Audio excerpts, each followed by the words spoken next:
ప్రజల భూములపై జగన్ పెత్తనం ఏంటని టీడీపీ అధినేత చంద్రబాబు ఆగ్రహం వ్యక్తం చేశారు. పట్టాదారు పాసు పుస్తకాలపై ఆయన ఫోటో ఎందుకని ప్రశ్నించారు. ఎన్నికల ప్రచారంలో భాగంగా ప్రకాశం జిల్లా దర్శిలో నిర్వహించిన రోడ్ షోలో ఆయన మాట్లాడారు.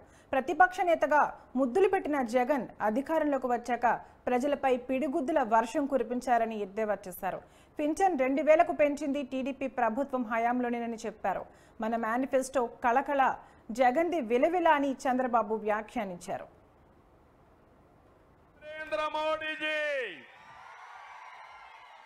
భారతదేశాన్ని 2047కి నెంబర్ 1 గా చేయాలనేది ఆయన సంకల్పం. అందులో నా సంకల్పం, పవన్ కళ్యాణ్ సంకల్పం, తెలుగు జాతి ప్రపంచంలోనే నెంబర్ 1 గా చేయాలనేది మా సంకల్పం. దీనికి మీరు సిద్ధమా తమ్ముళ్ళు, ఆడబిడ్డలను అడుగుతున్నా. నేను ఒక విషయం మీకు చెప్తున్నాను. 5 ఏళ్లు ఈ జగన్మోహన్ రెడ్డి పరదాలు కట్టుకొని తిరిగాడా లేదా? ఎక్కడొచ్చినా విధ్వంసం చేశాడా లేదా? చెట్లు నరికేశాడా లేదా?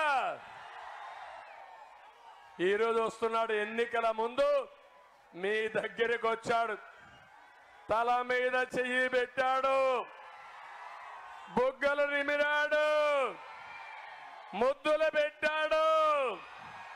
వచ్చిన తర్వాత బాధుడే బాధుడు, పిడి గుద్దులు. అవునా కాదా? ఇప్పుడు ఆ నాటకాలు రాయుడు మళ్ళా వచ్చి ఏమి చేశానో చెప్పుకోలేక, ఏమి చేస్తాడో చెప్పలేక కన్ఫ్యూజన్ లో పడిపోయాడు తమ్ముళ్ళు అని అడుగుతున్నా. నేను సంక్షేమ కార్యక్రమాలు చేయలేదంటున్నాడు. ఒకటే గుర్తుపెట్టుకో సైకో, నేను సంక్షేమ కార్యక్రమాలకు బడ్జెట్ లో 19.15% పెడితే నువ్వు పెట్టింది 15.8% మాత్రమే. నువ్వు చేయని పనికి డబ్బా కొట్టుకుంటున్నావు తప్ప నువ్వు చేసింది ఏమీ లేదని చెప్పి మీకు తెలియజేస్తున్నా. తమిళలో చంద్రన్న బీమా వస్తా ఉందా? ఇప్పుడు పెళ్లి కానుకలు వస్తున్నాయా మీకు? దుల్హాన్ వస్తా ఉందా మీకు?